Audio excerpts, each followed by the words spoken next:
Everybody. നമ്മൾ പെണ്ണുങ്ങൾക്ക് ഒരുപാട് ജോലിയായിരിക്കുമല്ലേ. ഒരു ഓണം കഴിഞ്ഞു, അടുത്ത ഓണം ആയപ്പോഴത്തേക്കും സെയിം ജോലിയിൽ തന്നെ ഇടപെട്ടിരിക്കുകയാണ്.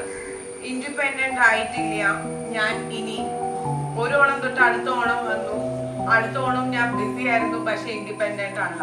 ഇങ്ങനെയൊക്കെയാണ് മൈൻഡ് ചിന്തിച്ച് തുടങ്ങണമെങ്കിൽ, അല്ലെങ്കിൽ എനിക്ക് ഒരു 1000 രൂപയായാലും കിട്ടിയാൽ മതി, ഇങ്ങനൊക്കെ ഒരു ചിന്തയാണെങ്കിൽ ഞങ്ങളുടെ കൂടെ ഷുവറായിട്ടും ജോയിൻ ചെയ്യാം. ഒരുപാട് സക്സസ്ഫുൾ ആയിട്ടുള്ള വുമൻ ഒന്നും മാറ്റി വെക്കാണ്ട്, ഭാര്യ ആയിട്ടും കുട്ടിയായിട്ടും ഒന്നും മാറ്റി വെക്കാണ്ട് അവര് ഇൻഡിപെൻഡന്റ് ആയിട്ട് ഫൈനാൻഷ്യൽ ഫ്രീഡം എൻജോയ് ചെയ്യുന്ന ഒരു ഗ്രൂപ്പിലോട്ട് ഞാൻ നിങ്ങളെ വെൽക്കം ചെയ്യുകയാണ്.